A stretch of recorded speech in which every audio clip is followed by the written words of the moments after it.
Yes, that would be Radzad Khan. Hardly anyone has been allowed in or out since our troubles with the tower began.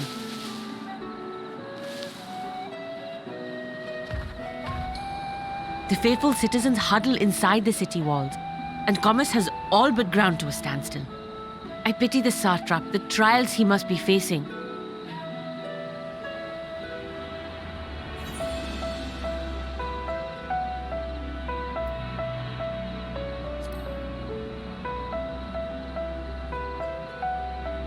Completely! Without the satrap and his line, Radzad Khan would not exist. Long ago, this island was home to two tribes of Matanga, the Gajasura and the Arkasodra. When the Aura came to these shores, it was the Arkasodra with whom they joined forces. Together they defeated the war like Gajasura, forcing them to flee Thavnair altogether. Peace and prosperity reigned for a time, until a clan of Hyur from the mainland decided they wanted the island for themselves. It was a direct ancestor of the present satrap who arbitrated that conflict and welded the warring factions into the nation we know today. And ever since, a member of that esteemed lineage has inherited this somewhat unique position. You see, by and large, the state is run by the people, but when problems arise, it is the satrap who mediates a solution.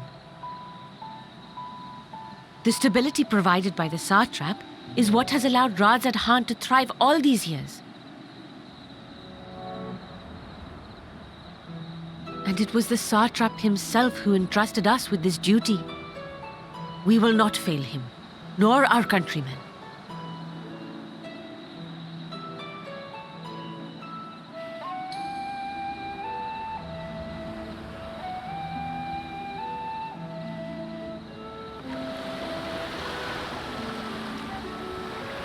What is the delay with the vessel? I told you I need to adjust those ratios.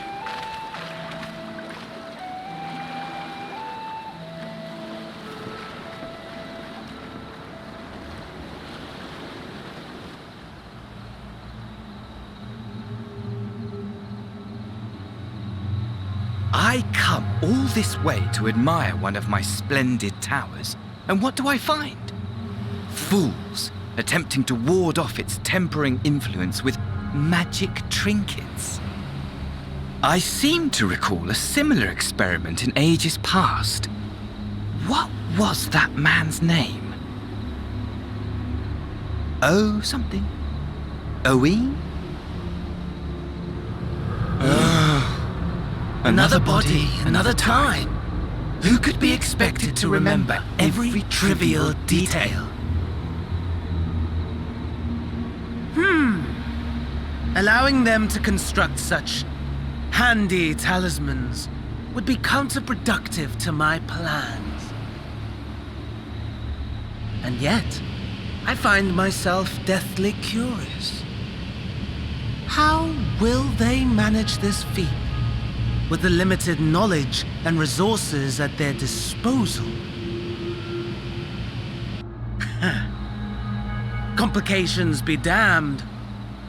For we cannot escape the nature of our souls.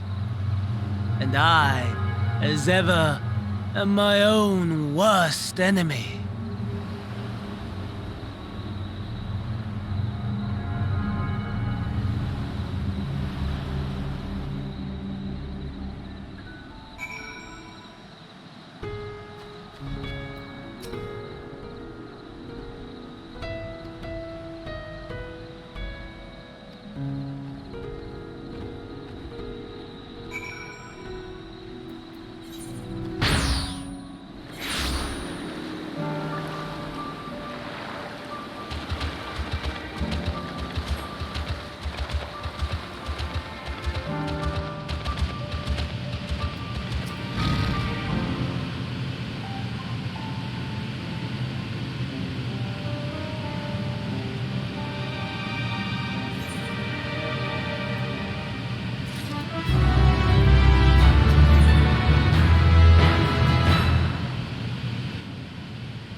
I see our taskmasters have allowed you a moment's respite as well.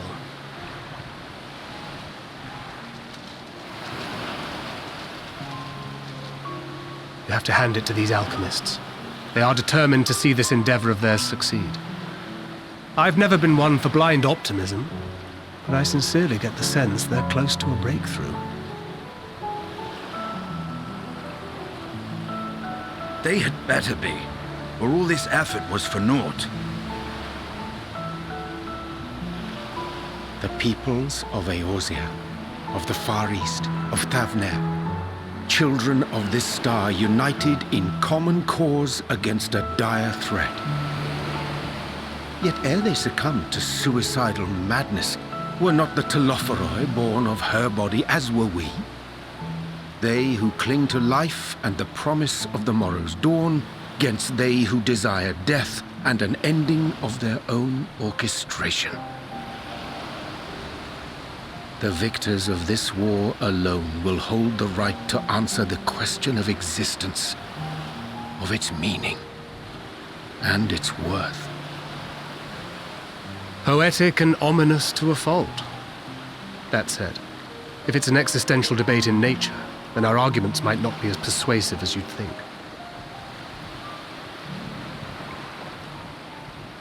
Fandaniel wants to die and take everyone with him in an orgy of pain and suffering.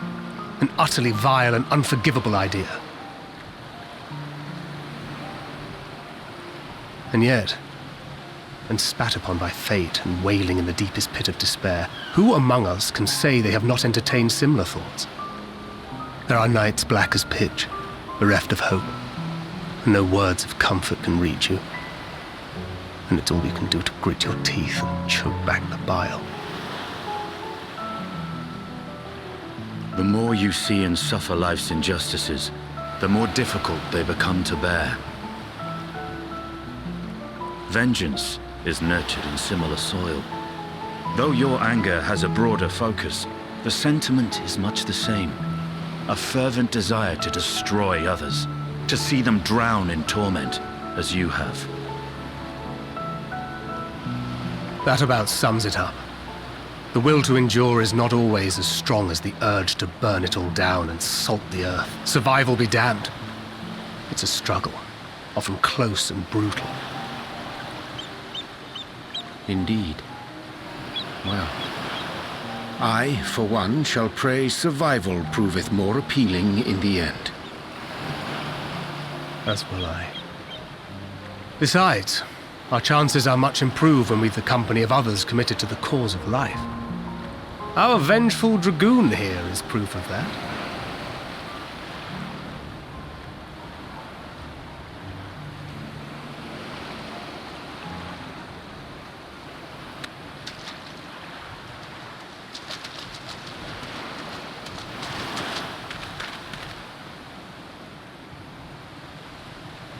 What is it?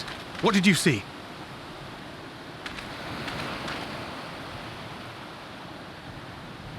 Daniel, are you sure?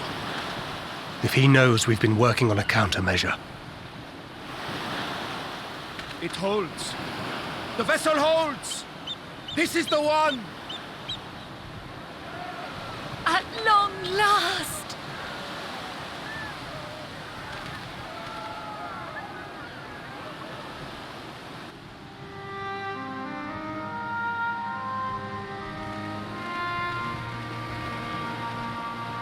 Look! We have finally created a talisman strong enough to withstand our experiments! We've named it a warding scale for the time being. With this in your possession, your soul should be completely shielded from corruptive ether. Afforded such protection, any one of us may approach the towers without fear. Thou hast mine admiration. 'Tis an invention of historical significance. I thank you for your kind words. But I would prefer you keep them unsaid until we test the talisman's efficacy in the field. It is for the next stage of our plan that we summoned you in the first place, to accompany me to the Tower of Gshade. Should the scale prove effective, as I very much hope it will, then you'll have little to do. But should the effect be weaker than anticipated, I must ask that you restrain me, or knock me senseless.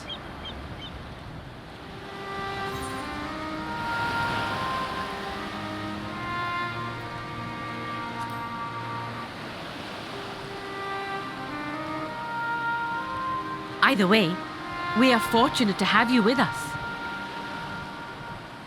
Nidana, are you certain you wish to do this?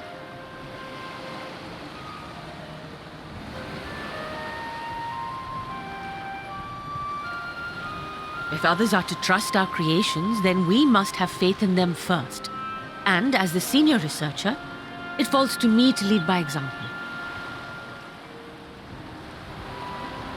But should I fail to return, then learn what you can from this attempt and apply it to the next. Our work must continue. Is that clear?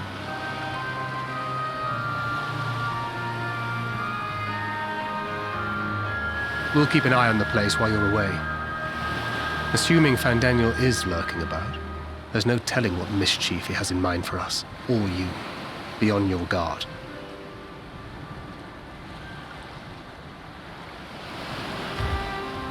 Shall we be on our way? I'll have one of the soldiers at the hatchery prepare us a boat, and we can set out from the northern shore. I'll see you there.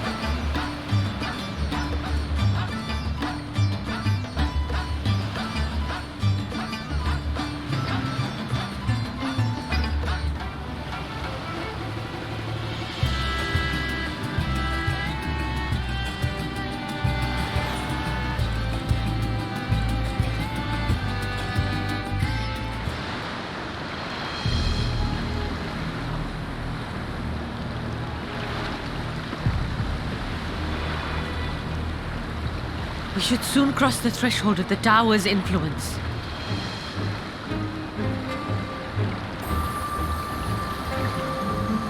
Any moment now.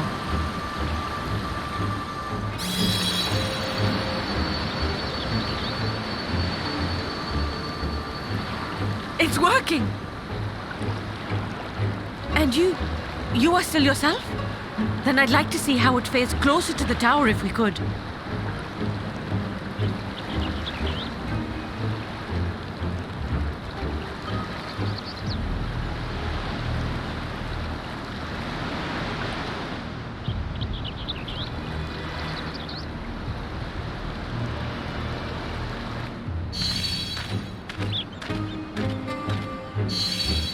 So far, so good. The scale's protection appears to be holding. If we can just make it to the tower's entrance.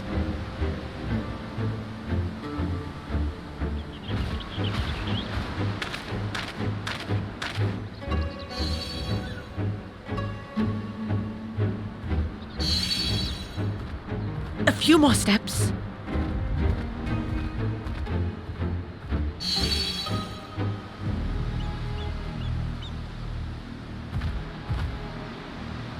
Praise be to the sisters, we made it! And the scale has proven itself to be everything we hoped it would be. Now we can focus on production.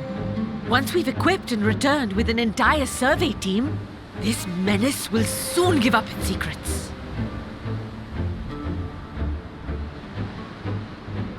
What?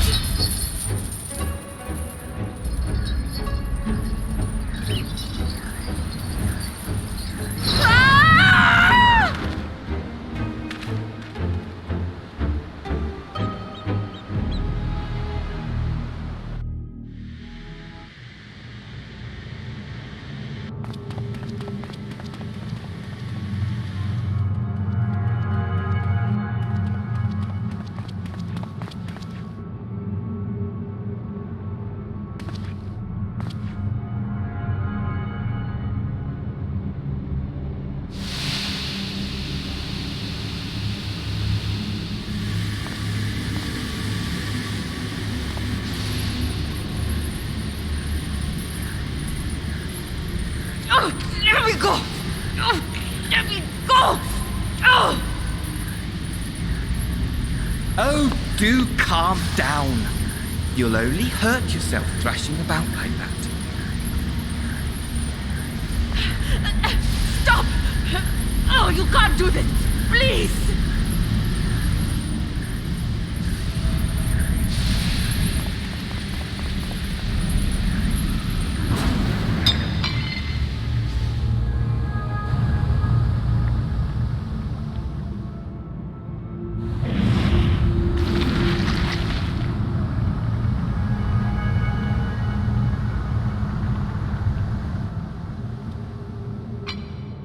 A little late for heroics, I'm afraid.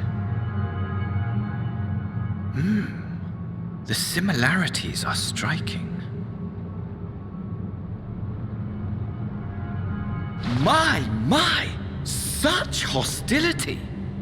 Never before has my artistry so displeased. My patrons of old would have positively squealed in delight, though, between you and me, I find gushing praise exhausting.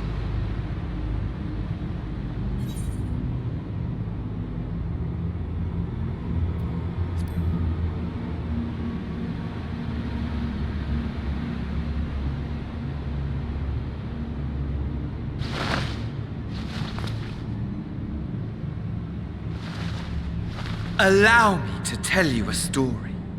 Surely you've yet to hear the one about Van Daniel, the sundered Ascian. I inherited the position and the soul of the Van Daniel who sat on the convocation in the time of the final days, theoretically speaking. Practically speaking, that fact is of no consequence. I was born and lived as, well, me. Eventually, I was recruited into the Ascians, and imbued with the former Fandaniel's knowledge and memories, but I never felt that they were truly a part of who I am.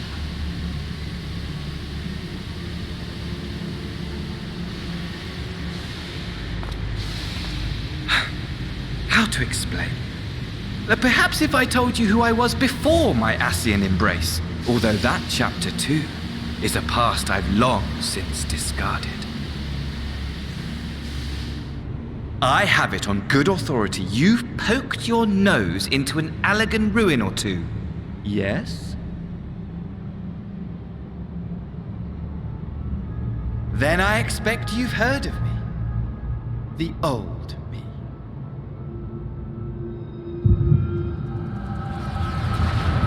At your service.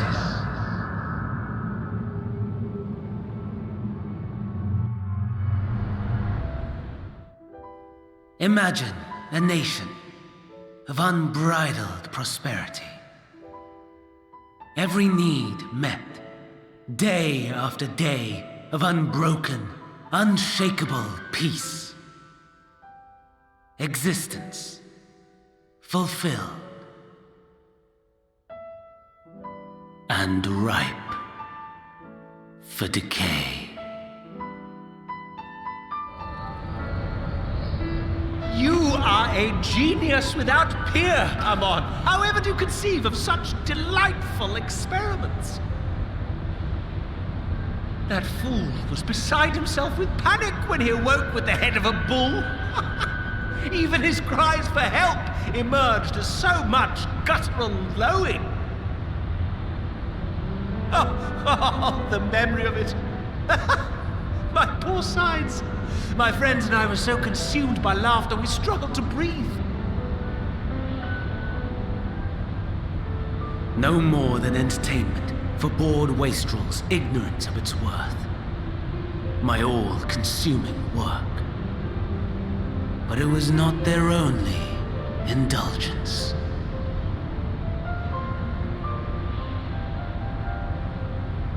For they were ever hungry for stimulation, slaves to the slightest hint that amusement was afoot. Our nation was ailing, but I would see the poison purged. I resurrected a legend, our first and greatest emperor.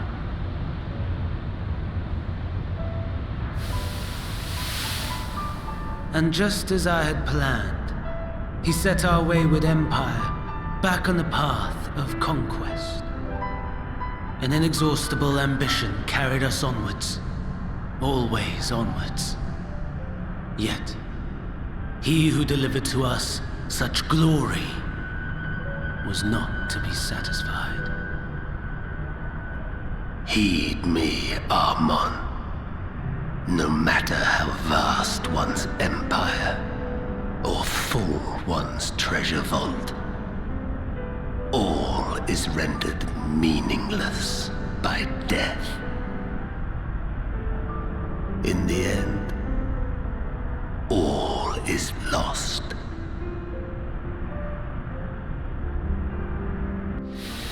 You know as well as I that the Emperor stands to lose this war, and so I have come to claim you. For while your methods leave something to be desired, we cannot deny the results of your work. And as fortune would have it, the seat of Fandaniel, your rightful seat, lies vacant and waiting. Take your place amongst your peers, rather than die a pointless death amidst the ashes of your doomed nation. Send one of your clones to the Crystal Tower that you might see for yourself. See what lies ahead.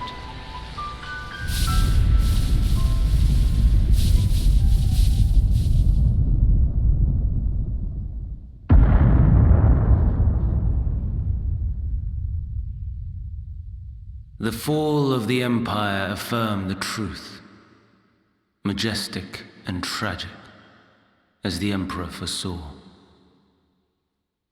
Scheme as you like, Build as you will, nothing endures. What is life but a brief jaunt ending in emptiness?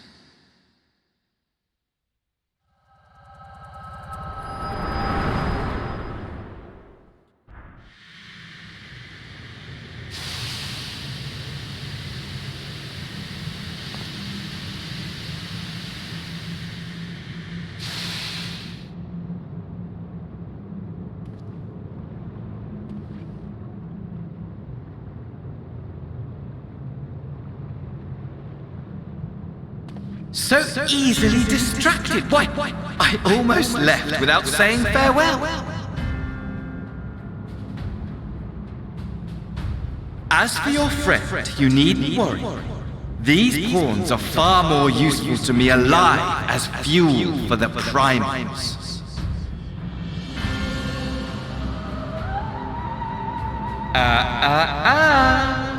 If you attempt to pull them free, they will die.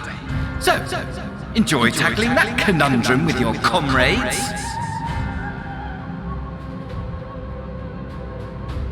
We shall meet again! Not in one of these minor spires, oh no, but somewhere more suitably grandiose. Your favorite playmate is ever so eager to